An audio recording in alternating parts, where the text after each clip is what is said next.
Continue reading in the Chaitanya Shikshamrta, Bhaktivinode Thakur. It's a lot to assimilate.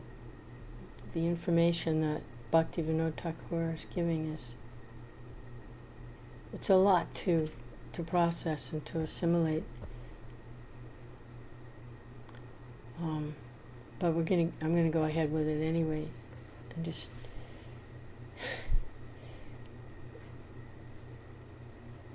by hearing from these realized souls like Bhaktivinode, pure devotee of Krishna, then it goes in, the information goes in, and I know for myself it takes a while to process what I'm hearing. But if I don't put it in, then there's nothing to process. So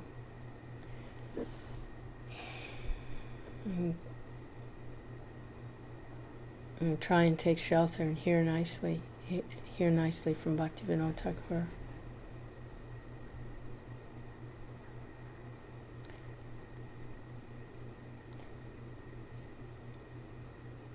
Nama Om Vishnu Padaya Krishna Pasaya Bhutale Srimate Bhaktivedanta Swami Tinamani Namaste Saraswati Devi Gauravani Pacharani Nirvishesha Sunyavadi Paskitadi Satarni. So this is chapter 6, entitled Prema Bhakti.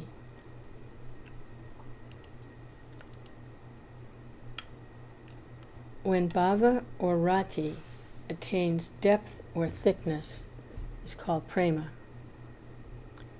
When prema appears, the heart becomes tender or soft, and moreover there arises exclusive possessiveness of the Lord.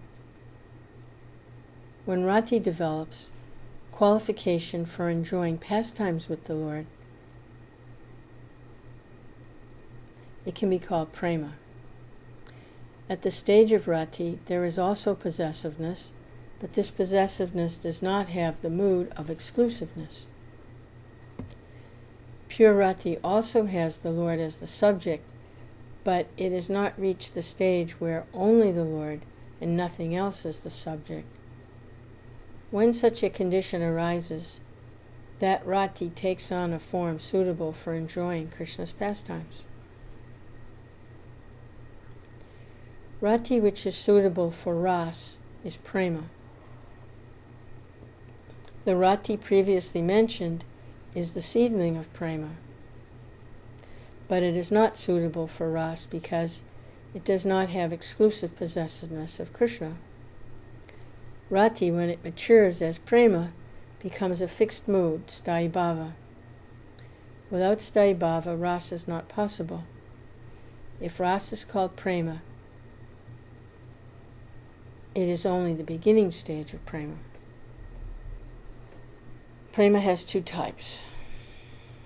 When bhava, by constant internal service, using various angas of bhakti, ascends to the highest level, it's called prema generated from bhava. The internal elements of bhava were previously shown. When prema arises simply from associating with the Lord's form, it is called prema due to mercy. Prema derived from bhava has two types: prema from vaidhi bhav and prema from raganuga bhav. Prema due to the mercy has two sources: from the association of the Lord and from association with a devotee fixed in prema, which brings the person to bhav, after which he achieves the association of Krishna or serves different angas of bhakti to achieve prema.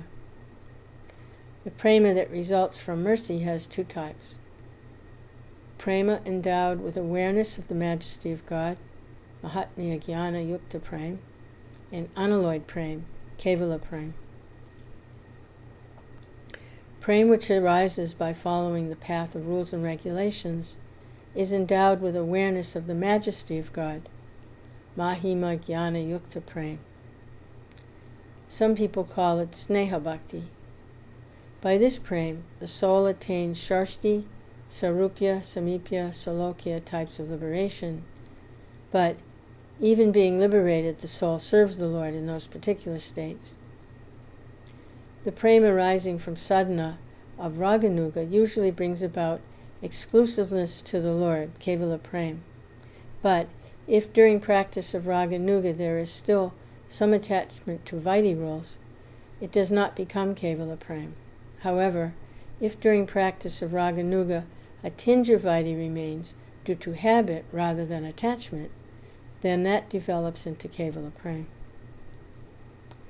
When the soul attains Prem, he has fulfilled his full potential and has full satisfaction.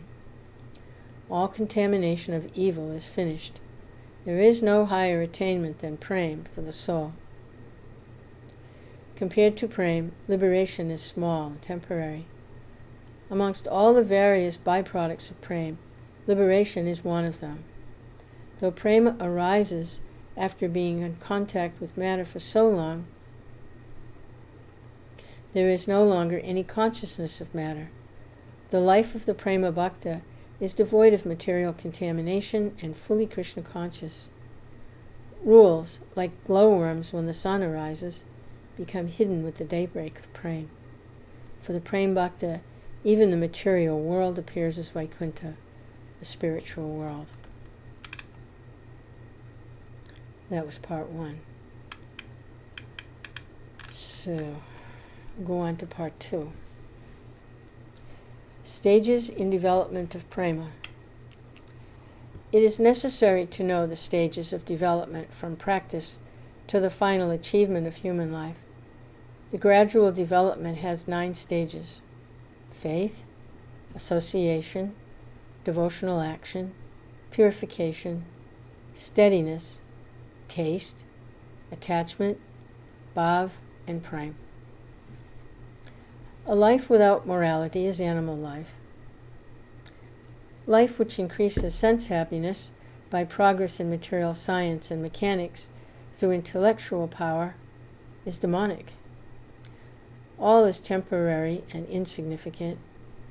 Though the moral people follow rules for controlling body and mind, because it is devoid of thoughts of future life and devotion to God, their life is worthless and unfulfilling for the soul.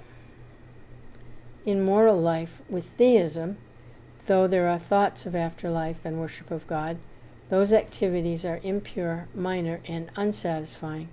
The soul cannot remain bound to that stage of existence. The life of the impersonalist is very repulsive and misdirected. Devotional life is the only life. The Supreme Lord is everything, the creator of all, controller of all. It is beneficial to have an attachment to him. Whatever else is beneficial is dependent on this attachment. Independent efforts or knowledge are very small and limited. They do not make the Lord satisfied. Selfless devotion to the Lord is necessary. The soul is the eternal servant of the Lord. Association with matter is the degradation of the soul. This association has arisen because of incompetence. The cause of this misfortune is disrespect for the Lord. The soul himself is the maker of this bondage. The Lord is the soul's creator. The world is not false. Though true, it is not eternal. The world serves as a prison for punishing the incompetent souls. But the Lord is kind. To deliver the soul from the suffering he experiences, the Lord repeatedly tries to take him out of his miserable condition. He is anxious to see the soul make personal efforts to qualify himself, so that he can bestow to him the sweet nectar of his eternal pastimes. If the Lord desired, he could deliver everyone, but, as his inconceivable pastime, he desires and wills that the soul strives for devotion. The father can give the undeserving son all his wealth, but he derives more pleasure from making the son qualified than giving him the wealth. This is the result of the Lord's affection. To be the servant of the Lord is most beneficial for the soul. It is the best. This conviction is called Shraddha, or faith. When there appears firm faith in the Lord and devotion, and faith in the individual's weakness, such statements as mentioned above flow from the mouth of the faithful person. In analyzing faith, it will be apparent that all other types of faith discussed before are included within resolute faith in the Lord. Chaitanya Mahaprabhu has called this faith the seed of the creeper of bhakti. Examining the lives of devotees, it will be found that some have developed faith by studying the scriptures impartially. Many have developed faith by association with devotees and hearing their teachings. Others have developed faith in bhakti after performing duties according to varnashram and developing a repulsion to taking material results. Others have developed faith through disgust for speculative knowledge. Others have developed faith suddenly. There is no specific rule for the development of faith. Faith, the seed of the creeper of bhakti, is above the rules. Therefore, it was said that faith develops in the fortunate soul. The end of action according to varnashram duties, karma, and the appearance of faith are simultaneous.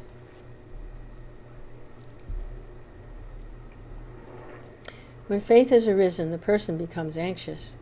By habit, he is controlled by evil. Thinking of how to dissipate the evil, he takes shelter of the feet of the devotees. He begins to search out devotees with great longing, and by Krishna's mercy he attains their association. This is the first sign of development of prema. In that association, he begins to carry out devotional activities such as hearing, singing the glories of the Lord, remembering the form, qualities, and pastimes of the Lord. With practice of bhakti according to 5 divisions mentioned, the root of the problem, sense pleasure and desire, becomes submissive to bhakti. Though the sins still remain in the body, desire is given up. This is the second stage in attaining prema. By cultivating devotion, gradually attachment to material pleasure, sinful conduct, violence, greed, and other material habits decrease.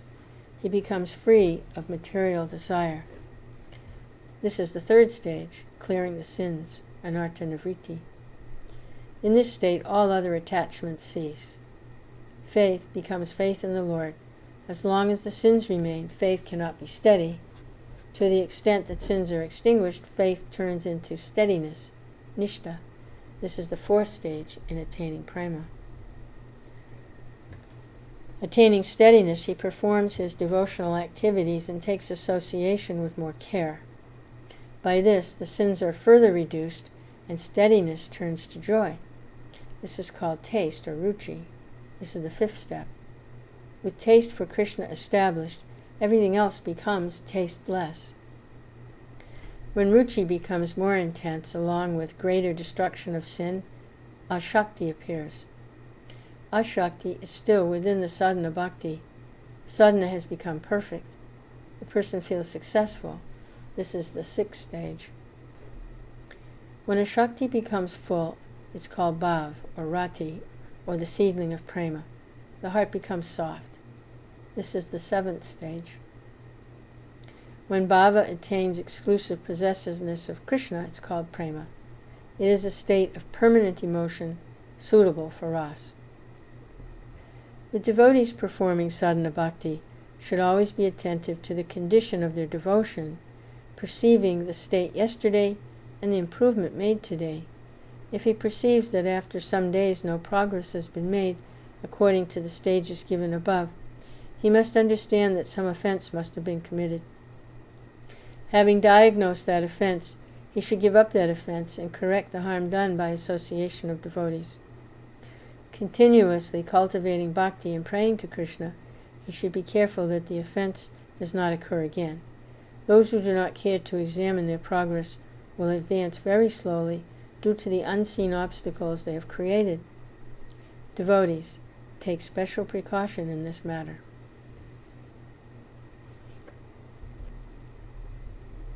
That's part 2.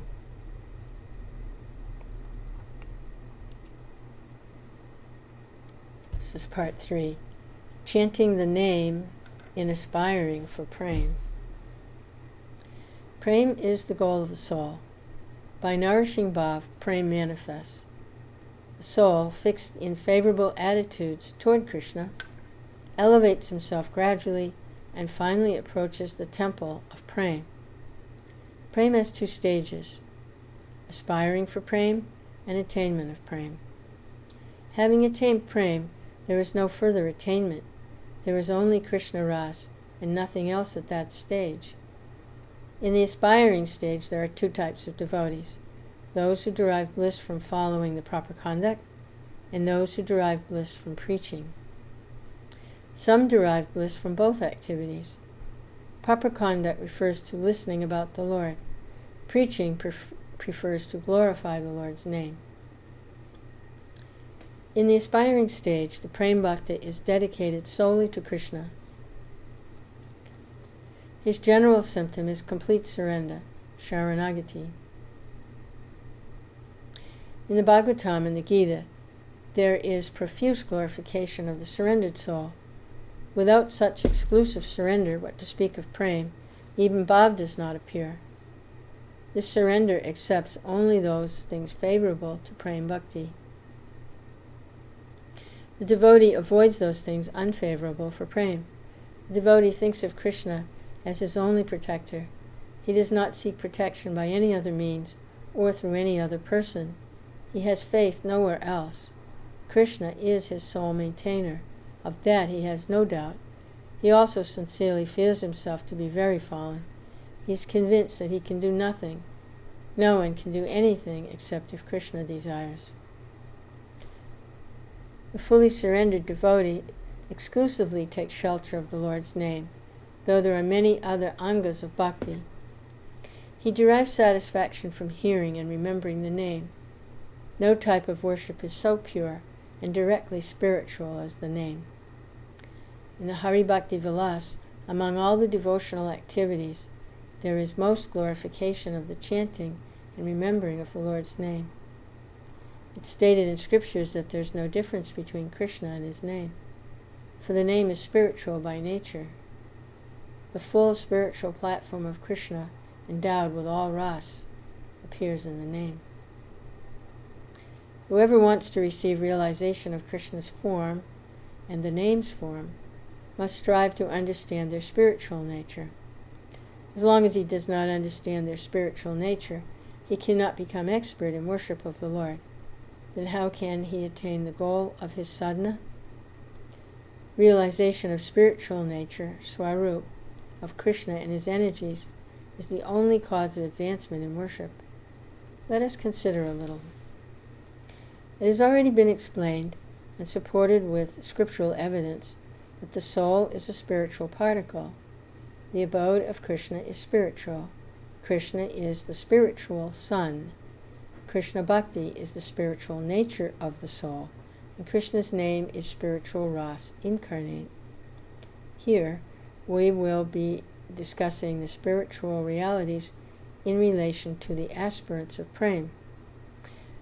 By performance of devotional activities, spiritual bliss will appear in the heart, Brahmagyan.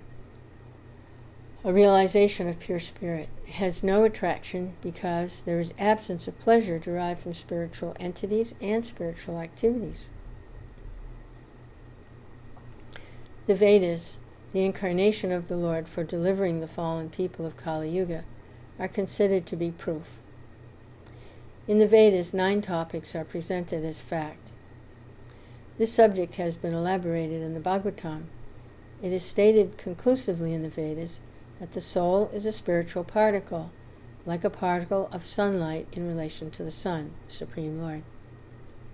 Krishna and the soul are both spiritual, but Krishna is the independent being like the sun, and the soul is his dependent, like the particle of light. Krishna is the Supreme Lord. The soul is his eternal servant. Krishna lives in the spiritual world Goloka, which is purely spiritual. The spiritual world is called Vaikuntha. In the Vajrasaneya Upanishad, the pure spiritual quality of Krishna's form is shown. That the Supreme Lord, or Supreme Brahman Krishna, is endowed with energies or powers is described in the Svetasvatara Upanishad. Bhakti, as spiritual taste, has been described in the Mundaka Upanishad. There it states that those who understand Krishna as the life of all entities give up dry speculation, pursuit of knowledge, and enjoy the pastimes of God. Knowing the Lord by pure knowledge, the wise man cultivates pure bhakti. Whoever acts in this manner is called Brahman. Whoever does not know this and dies is worthy of lamentation. Whoever knows this is a Brahman, or in other words, a Krishna Bhakta or a Vaishnava. The real nature of bhakti has been described in this way. O Maitreya, the Atma is to be seen, heard, meditated on, concentrated on.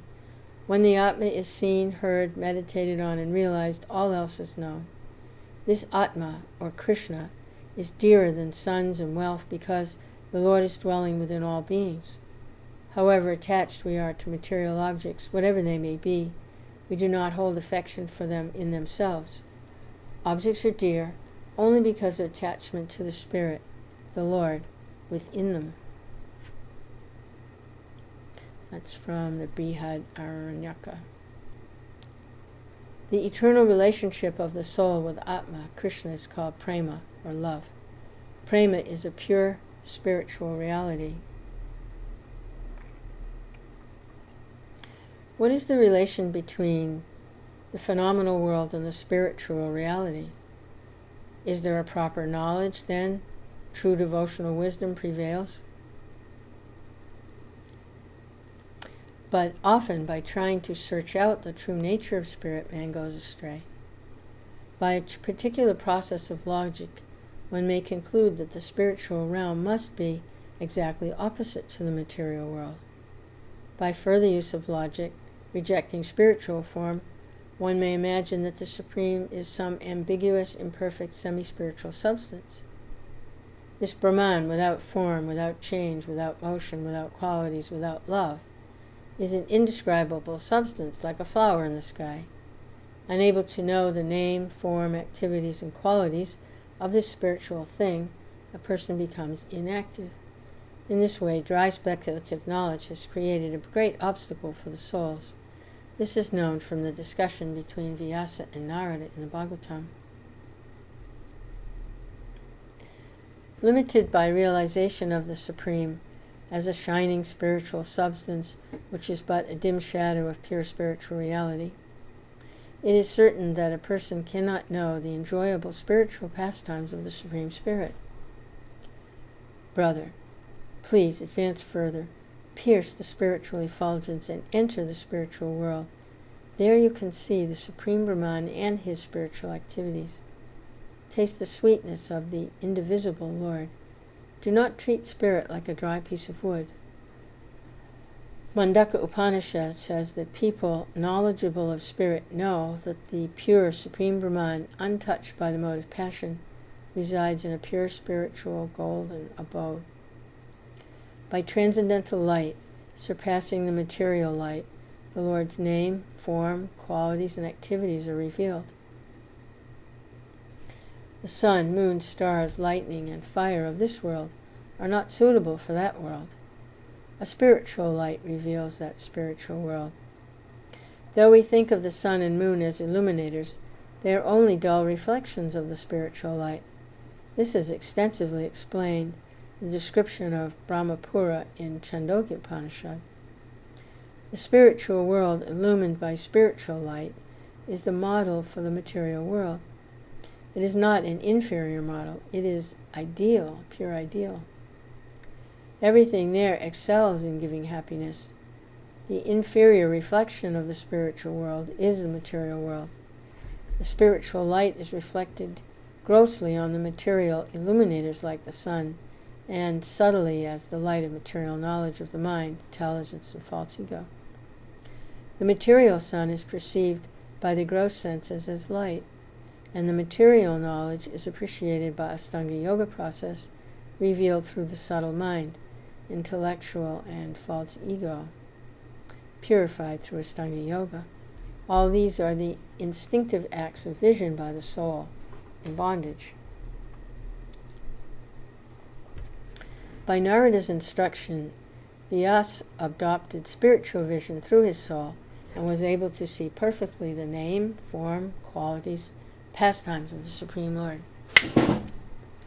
He could understand as well the shadow of superior energy, Maya. He could understand how Maya throws the soul into illusion and thereby corrupts the intrinsic spiritual nature of the soul. He understood that the soul could achieve his own pure identity by direct spiritual vision developed through bhakti. Then he wrote the Srimad Bhagavatam to reveal the spiritual activities of the Lord. The corruption of the soul is twofold: mistaken identity of the soul and mistaken identity of Krishna. By these mistakes, the soul becomes adverse to Krishna and enters the path of action and reaction in the endless cycle of illusion. This produces a world of happiness and distress, when all the material attempts of logic born from the material knowledge through practice of Ashtanga Yoga and Sankhya Yoga cease, and the mind takes shelter and the soul takes shelter of pure bhakti yoga. All truths become illumined by the light of pure knowledge revealed through the spiritual vision of the soul. The soul then regards all material happiness as useless, and Krishna Prema appears. Krishna, the spiritual Son, bestows his mercy. Except for this mercy, there's no way to destroy the misconceptions and attain elevation of the soul. Faith is the root cause of spiritual vision on the path of pure bhakti.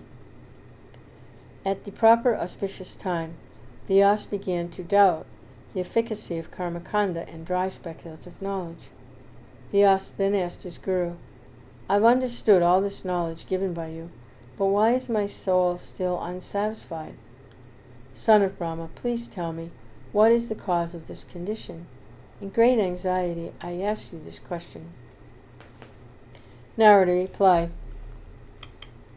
"O Vyasa, with the same clarity that you have explained the four goals of Artha, Dharma, Kama, and Moksha in the Puranas, Vedanta Sutra, and Mahabharata, you have not attempted to explain the spotless spiritual pastimes of the Supreme Lord. Because of this, you're not feeling satisfied. You've made a great mistake in overemphasizing Varnashram Dharma as the duty of the conditioned soul. If a person gives up his material dharma and worships the Lord in devotion, and then falls from that position, what is the loss? If a person stays steady in his dharma but does not worship the Lord, what does he really gain?" From this instruction it may be understood that there is no other method than worshipping the Supreme Lord in devotion. By worshipping the Lord, who is the shelter of the name, the soul achieves everything. Vyasadeva attained spiritual perception through bhakti yoga. This samadhi is called natural because for the spirit soul, devotion to Krishna is very easy and natural. Because it is the eternal nature of the soul, it's called the soul's natural dharma. The process is as follows. The individual finally realizes that he can never attain service to Krishna, his real nature, by following the path of karma, even though the 18 types of sacrifice, or through the subtle sacrifice of Ashtanga Yoga. And he realizes he cannot attain it through either the feeble knowledge which aims at a vague spiritual substance or material knowledge gained by efforts of the mind. Seeing no alternative, he cries for the mercy of the devotees. "O Krishna, deliverer of the fallen souls, I'm your eternal servant. I've fallen in this material ocean and I'm suffering. O Lord, be merciful. Give me the shelter of the dust of your lotus feet." that moment, the merciful Lord places him at his feet and comforts him. Constantly hearing, chanting, and remembering the Lord's name, with tears in his eyes, he attains the stage above. Krishna, sitting in the heart, removes all obstacles and material desires, purifies the heart, and then mercifully offers a devotee his own prey. At this point, if the person has no mood of surrender, saranagati, he may proudly make his own attempts to attain the goal, and in the process dry up his heart. In this way, he is deprived of prey. The devotee should be careful to bring Krishna into his heart with humility and full surrender. At that time, attempts at material logic become wiped out completely. The spiritual eye opens, and he sees the Lord as he is. If he avoids bad association and takes good association by further devotional activities, his mind becomes fixed, and following the progression from steadiness, nishta, he attains bhav. The person of crooked heart will go the opposite way. The person in the stage of attaining prema with a sincere heart constantly chants Krishna's name in the association of devotees. He does not have any taste for any other anga of bhakti. Because the name quickly produces an intense concentration of the mind, all the results of yama, niyama, pranayama, dhyana, dharana, pratyahar are achieved. Without performing the stages of Astanga Yoga, by the mercy of the name, the mind achieves complete stillness, which is the goal of yoga.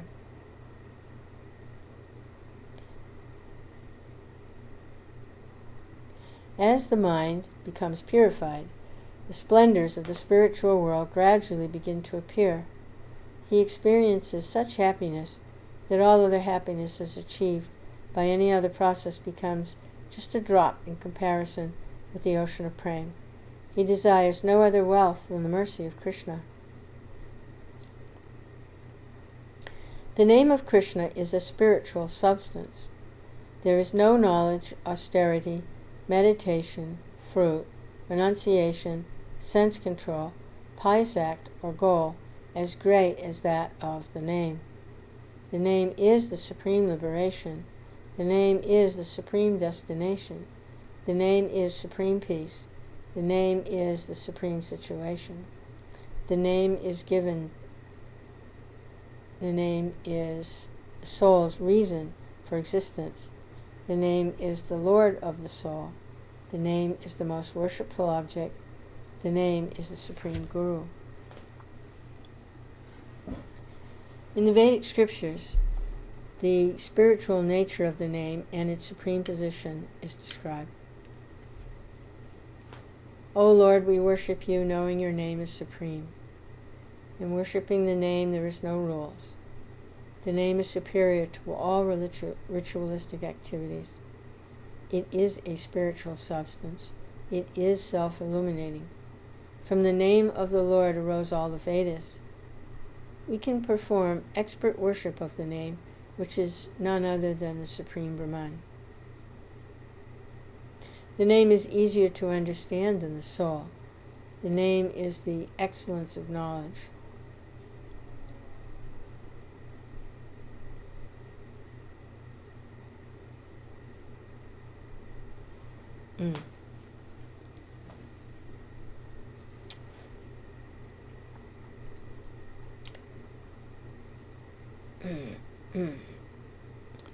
It is a spiritual substance. It is self-illuminating. From the name of the Lord arose all the Vedas. We can perform expert worship of the name, which is none other than the Supreme Brahman. The name is easier to understand than the soul. The name is the excellence of knowledge. It is practice and the goal of practice. You and your lotus feet are worshipful. We bow down to your lotus feet. For attaining the highest benefit, the devotees take up the name, discuss it, and glorify it loudly. They know your name is completely spiritual, and hearing your name being glorified, devotees take up the singing your name, become purified. The name is eternal. The name is the mother of the Vedas, a concentration of eternity, bliss, and knowledge. O Vishnu, as we are able to glorify you by the mercy of the name, we will worship only the name. Chaitanya Mahaprabhu has glorified the name in his Shikshamrta. The progressive steps in chanting the name are given in those verses. When the devotee gives up offenses and chants the name, he has the symptoms described in the third verse. Chanting the name with unmotivated devotion is described in the next verse. Confession to the Lord is presented in the next verse. And the last two verses indicate how the devotee, as a resident of Raj, must worship as a follower of Radha in the mood of meeting and separation. There is so much glorification of the name in the scriptures that if they were all to be included in this book, it would expand to the size of Hari Bhakti Vilas. Therefore, without saying more about the glories of the name, the procedure for intensive chanting of the name will be described.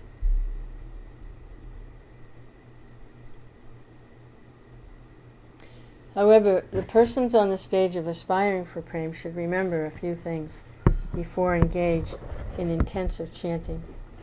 He should be convinced that Krishna's form, his name, his service, and his associates are all eternally pure and spiritual. Krishna, his abode, his associates for pastimes are all free of material energy and spiritual. There is nothing material in performing service to Krishna. Krishna's throne, house, garden, forest, Yamuna, and all other objects are spiritual, not material.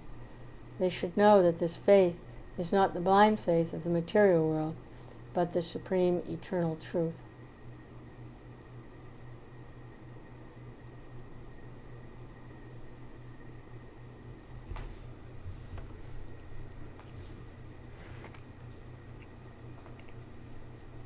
The true identity of all these things do not actually appear in this world, but rather reside in the heart of the pure devotee. In this world, the result of sadhana, or the name, is realization of the real nature of the spiritual world, Swarupa Siddhi. Whoever realizes quickly gives up the body and attains the spiritual world, Vastu Siddhi, by the grace of Krishna. In this world, only a shadow of that stage of existence can be experienced.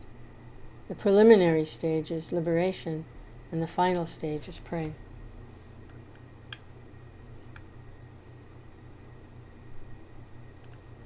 Some behave very well, but do not preach the cult of Krishna consciousness, whereas others preach but do not behave properly.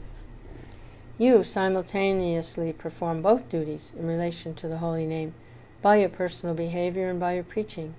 Therefore, you are the spiritual master of the entire world, for you are the most advanced devotee in the world. That's from Chaitanya Charitamrita. Abandon all varieties of religion, just surrender to me. I shall deliver you from all sinful reactions, do not fear. And that's from the Gita. Simply take shelter of me, for I am the Supreme Personality of Godhead, situated within the heart of all conditioned souls. Take shelter of me wholeheartedly, and by my grace be free from fear in all circumstances. And that's Bhagavatam.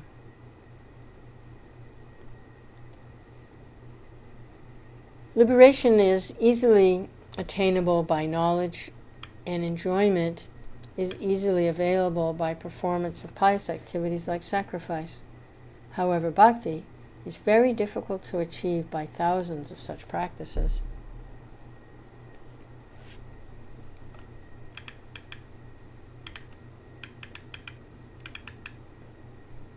So that is